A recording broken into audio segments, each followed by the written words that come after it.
শিক্ষার্থী বন্ধুরা, এবারে আমরা ব্যয়িত তড়িৎ শক্তির আমরা হিসাব নিকাশগুলো দেখব এবং কারেন্ট বিলের আমরা হিসাব নিকাশগুলো দেখব।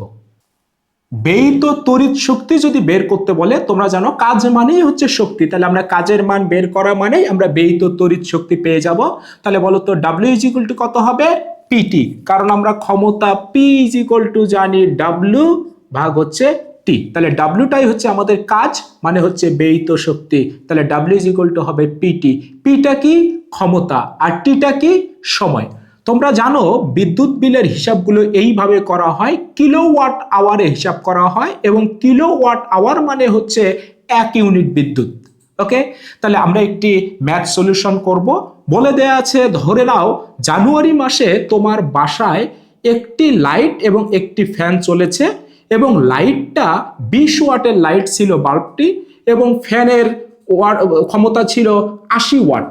এবং জানুয়ারি মাসে তোমার বাসায় যে লাইটটি ব্যবহার করা হয়েছে এটা প্রতিদিন 10 ঘন্টা করে ব্যবহার করা হয়েছে গড়ে, এবং ফ্যানটিকে জানুয়ারি মাসে প্রতিদিন গড়ে 8 ঘন্টা ব্যবহার করা হয়েছে।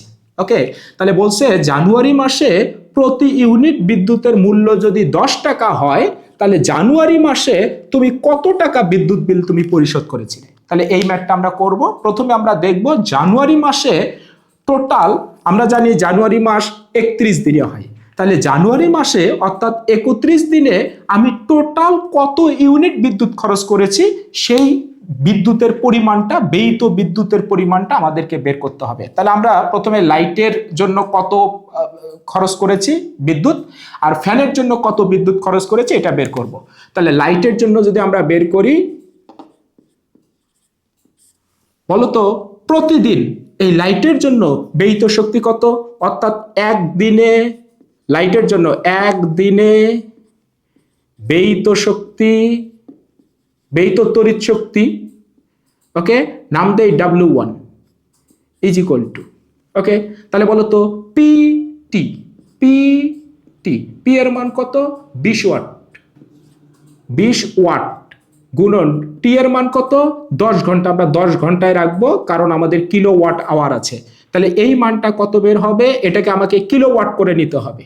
ওকে, উপরে থাকবে 20 গুণন 10, আর নিচে আমরা ভাগ দেবো, ওয়াটকে কিলোওয়াট করব, 1000 দিয়ে আমরা ভাগ দেবো, তাহলে এটা হবে কিলোওয়াট আওয়ার। তাহলে এই মানটা আমাদের বের হবে 0.2 কিলোওয়াট আওয়ার। বলো তো কিলোওয়াট আওয়ার মানে এটা ইউনিট, তাহলে 0.2 ইউনিট বিদ্যুৎ খরচ করেছি একদিনে ওই লাইটটা। তাহলে বলো তো 31 দিনে কতটুকু বিদ্যুৎ খরচ করেছে? তাহলে 31 দিনে ব্যয়িত বিদ্যুৎ শক্তি W1 = তাহলে 0.2 গুণন 31 হবে 6.2 এত ইউনিট। ওকে, তাহলে আমরা 31 দিনে বাল্বটা 6.2 ইউনিট বিদ্যুৎ খরচ করেছে। সিমিলারলি আমরা ফ্যানের ক্ষেত্র বের করে নেব।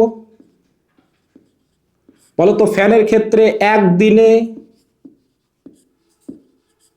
ব্যয়িত বিদ্যুৎ শক্তি, এটা W2 নাম দেই, তাহলে হবে PT, P এর মান কত? 80 ওয়াট গুণন T এর মান কত? প্রতিদিন 8 ঘন্টা করে অন ছিল, তাহলে এইটাকে আমরা কি করব? কিলোওয়াটে করব। তাহলে উপরে হবে হচ্ছে 80 গুণন 8, নিচে হবে 1000 দিয়ে আমরা ভাগ দেব, তাহলে কিলোওয়াট আওয়ারে আসবে। তাহলে মানটা হবে 0.64 এত ইউনিট। কিলোওয়াট আওয়ার মানে হচ্ছে ইউনিট। তাহলে বলো তো একদিনে এত ইউনিট বিদ্যুৎ খরচ হয়েছে ফ্যান দ্বারা। তাহলে 31 দিনে ব্যয়িত বিদ্যুৎ শক্তি W2 = হবে 0.64 গুণন 31, মানটা হবে 19.84 এত ইউনিট বিদ্যুৎ খরচ করেছে 31 দিনে। তাহলে জানুয়ারি মাসে মোট ব্যয়িত বিদ্যুৎ শক্তি = হবে 6.2 ইউনিট লাইট দ্বারা, এবং ফ্যান দ্বারা হচ্ছে 19.84 = 26.04 এত ইউনিট বিদ্যুৎ খরচ করেছে। তাহলে প্রতি ইউনিট বিদ্যুতের মূল্য কত? 10 টাকা। তাহলে জানুয়ারি মাসে বিদ্যুৎ বিল কত হবে? ইজ ইকুয়াল টু হবে টোটাল ইউনিট খরচ করেছে 26.04 গুণন, আর প্রতি ইউনিট বিদ্যুতের মূল্য ছিল আমাদের 10 টাকা, 260 টাকা। এটা আমাদের আনসার। তার মানে এই লাইট এবং এই ফ্যান মিলে জানুয়ারি মাসে টোটাল আমরা 260 টাকা বিদ্যুৎ বিল পরিশোধ করেছিলাম।